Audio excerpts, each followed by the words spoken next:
பாகிஸ்தானுக்குள் 9 தீவிரவாத முகாம்களை குறிவைத்து இந்தியா துல்லியமாக நடத்திய தாக்குதலில் வெளியானது செயற்கைக்கோள் புகைப்படம். விவரங்களை தருகிறார் செய்தியாளர் மாணிக்கம். வணக்கம். விவரங்கள் என்ன சொல்லலாம்? இந்திய ராணுவம் நேற்றைய தினம் பாகிஸ்தானில் தீவிரவாதிகள் தங்கியிருக்கக்கூடிய 9 இடங்களை குறிவைத்து தாக்குதல் நடத்தியிருந்தாங்க. அந்த தாக்குதல் நடத்தியதுக்கு பிறகாக அந்த இடங்கள் முற்றிலுமாக தரைமட்டமாக்கப்பட்ட காட்சிகள் எல்லாம் இன்று வெளியாகி வருகிறது. தற்பொழுது நாம் பார்க்கக்கூடிய இந்த காட்சிகள் என்பது தாக்குதலுக்கு முன்னும் தாக்குதலுக்கு பின்னும் அந்த இடங்கள் எவ்வாறு இருந்தன என்பதையும் தற்பொழுது எவ்வாறு தரைமட்டமாக்கப்பட்டிருக்கிறது என்பதையும் இந்த காட்சிகள் தற்பொழுது வெளியாகி இருக்கின்றன. குறிப்பாக பாகிஸ்தானில் இருக்கக்கூடிய முர்டிகே மற்றும் பஹவுல்பூர் ஆகிய இந்த பகுதிகளில் தான் இந்த தாக்குதல் நடத்தப்பட்டதற்கான காட்சிகள் தற்போது நாம் பார்த்துறோம். இதில் அந்த பஹவுல்பூர் பகுதிகளிலும் முர்டிகேவிலும் அவர்கள் இருக்கக்கூடிய இடம் என்பது ஒரு நல்ல கட்டமைப்புடன் தீவிரவாதிகள் வலுவாக இயங்கி வந்திருக்கூடிய அந்த காட்சிகளை பார்க்க முடிகிறது. அந்த இடங்களை இந்தியா குறிவைத்து தாக்கக்கூடிய நிலையில அந்த இடம் மட்டும் சுத்திலும் அத்தனை கட்டடங்கள் இருக்கக்கூடிய நேரத்திலையும் குறிவைத்து தாக்கப்பட்ட அந்த கட்டணம் மட்டும் சேதமாக இருக்கிறதும் இந்திய தாக்குதலுடைய துல்லிய தன்மையை இதன் மூலம் புரிந்து கொள்ள முடிகிறது.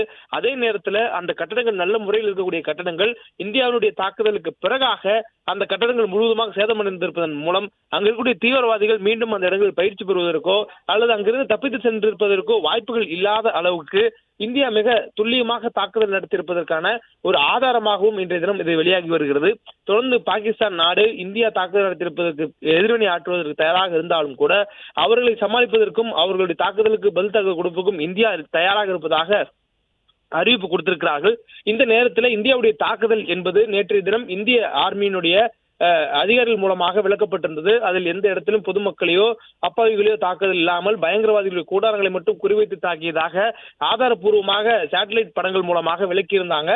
இந்த சூழலை இன்றைய தினம் பாகிஸ்தானிலிருந்து வெளியேறக்கூடிய அந்த காட்சிகளும் இந்திய ராணுவம் சொன்னது உண்மைதான், அவர்கள் தாக்கியிருக்கக்கூடியது குறிவைத்த இலக்குகளை தவிர்த்து வேறு எங்கும் அவர்கள் தாக்குதல் நடத்தவில்லை என்பது உண்மைதான் என்பதை நிரூபிக்கும் வகையில் இந்த படங்களானது இன்றைய தினம் வெளியாகி இருக்கிறது. முர்டிகே மற்றும் பஹவுல்பூர் ஆகிய இந்த 2 இடங்கள்ல தற்பொழுது இந்த சேட்டலைட் படங்கள் வெளியாகி இருக்கின்றது. மொத்தம் 9 இடங்கள்ல இந்தியா நேற்றைய தினம் தாக்குதல் நடத்தியிருந்தது. இரவோடு இரவாக 25 நிமிடங்களில் நடத்தப்பட்ட அந்த தாக்குதல்கள்ல பயங்கரவாதிகள் எதிர்பாராத வகையில இந்த தாக்குதல் நடத்தப்பட்டது. அதில் தாக்குதலுக்கு உள்ளாக இருக்கக்கூடிய இடங்களுடைய காட்சிகளாம் இன்றைய தினம் வெளியாகக்கூடிய சூழல தற்பொழுது நாம் பார்க்கக்கூடிய இந்த காட்சிகள் பஹவுல்பூரில் தங்கியிருந்த பயங்கரவாதிகளுடைய பயிற்சி முகாமும் முர்டிகேவில் இருந்த அவருடைய தலைமையகம் என்று பல்வேறு இடங்களில் தாக்குதல் இந்த 2 இடங்களுடைய அந்த சேட்டலைட் படங்கள் தற்பொழுது வெளியாகி இருக்கிறது. அதை பார்த்திருக்கிறோம்.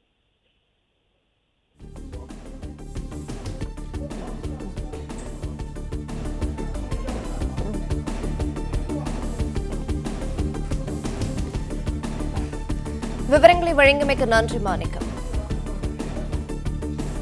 பிளே ஸ்டோர் மற்றும் ஆப் ஸ்டோரில் இருந்து பாலிமர் செயலியை QR கோடு மூலம் பதிவிறக்கம் செய்யுங்கள். செய்திகளை உடனுக்குடன் பெறுங்கள்.